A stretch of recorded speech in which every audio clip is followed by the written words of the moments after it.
After dilly-dallying for a while, I finally picked up Secrets of the Lost Tomb and just wanted to make a few comments about it. There's obviously a lot of videos out there about it already. I want to talk about it from the perspective of the solo player for a moment. What you're seeing here is I don't even know if I can say middle of, but beginning to middle of One If by Land, Two If by Sea. What's happening here, in short, is that I'm in the first part trying to collect 5 of these tokens, which are going to unlock a mystery for me. And due to the way the layout of the tiles is coming, there's 52 random tiles. I'm not getting quickly enough the tiles that I need to get these 5 items to advance myself. So that's not great. What I am playing here, and the reason for this brief video, is this is one of the pulp solo adventure games where you can actually play one character. Now, it comes with one character designated as the solo character. I'm actually not playing him. I'm playing a female character because I want her special abilities, but I did give her, this is the matching the stats of the designated solo character to start out to buff her up, and I followed the other solo rules by starting her out with 5 companions. I think I've already lost one, actually. I only might have 4 out here, but the solo character starts out with 5 companions and some designated items. I've given her her own designated items, but what this allows you to do, and I don't know offhand other games that do this from a true solo perspective, is to enact the theme of this pulp adventure by coming in with a larger-than-life character all alone, battling through the tombs here and dealing with the encounters and the swashbuckling that happens all by yourself. That, to me, alone is one of the things that makes this game worthwhile. I was on the fence about the game for so long because, to me, it just looks like a mess. Visually, I don't like the aesthetics of it. I get where they were going with it in terms of this kind of garish pulp look, but I find it to be messy, and we're going to come in and take a closer look. Individually, maybe everything is okay, but you're looking at this when you're playing the game, and to me it's quite a bit and overwhelming.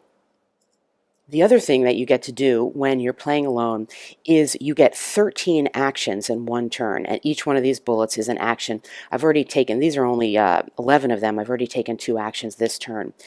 It is phenomenal to be able to have one character and in the course of one turn do exploration and searching and trying to do combat or picking up an artifact or selling an artifact to the soulmonger, or, well, you don't really sell an artifact, but buying something from the soulmonger by traveling to his lair.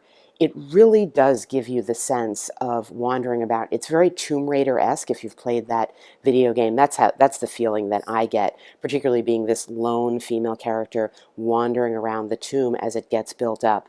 And the fact of the number of actions that you can take, and here's a look at the possible actions. Now, some of them won't come up when you're playing alone because you're obviously not going to be trading with another adventurer. You're unlikely to be picking up an item because you won't have dropped one. You could be trying to find an artifact if the right tile is there. You certainly wouldn't be stealing from another adventurer.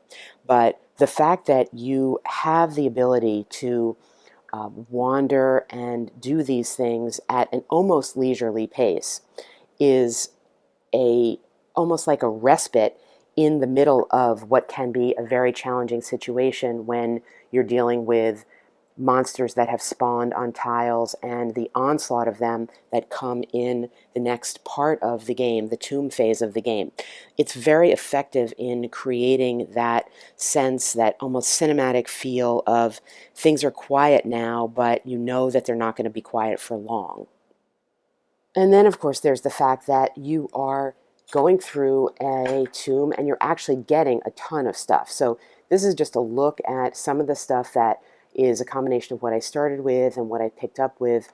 It's a lot, and that's what you want in this type of game. You want to be able to be getting some magic blades and to be traveling with some companions that offer you benefits in attack and in magic and you want to be getting some cool gloves.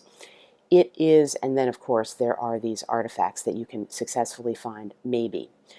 It works on that level too, and despite all of this stuff and the cards and the stories that come into play, this is very much a story game where you can read a certain story and do a test along the lines of many games that we know, Fallen Land, which I just did, of course, A Touch of Evil, that I love. It's similar in that vein. The stories are relatively short, and yes, they just amount to a test if you want to rush through them that way, but there's flavor there, not as in-depth as some other games, but certainly meeting the theme. And I can't remember what these are called, but this is when the tomb does its bit to you in terms of having the monster spawn, having time advance, having other things occur, benefits mostly not, or detriments to your character as you walk through. It does feel alive in that way. The rule book is great, and this is the scenario book. I've only worked through, this is just my second scenario. I played the first one a few times and moving on to the second one. Everything is very well explained and illustrated, and despite the fact that there is a lot going on, it's a relatively simple game.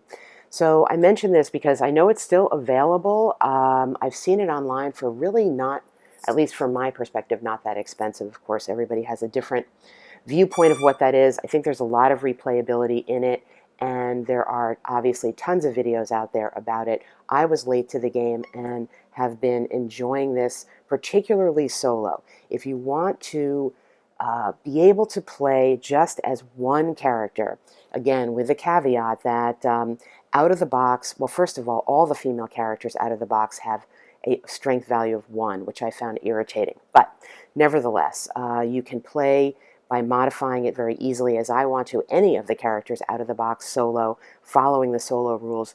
As a solo player for a grand adventure like this, it's rare to find a game that works with just one character. Usually you have to manage more than one, and while I don't mind doing that, it is a different experience to just be out there on your own with this ton of stuff, and sometimes it can feel like overwhelmingly in your favor, particularly if you get something like I got this, I purchased this excellent weapon, this Sagittarius's bow, which allows me to target somebody next door and ignore all their armor. That's great.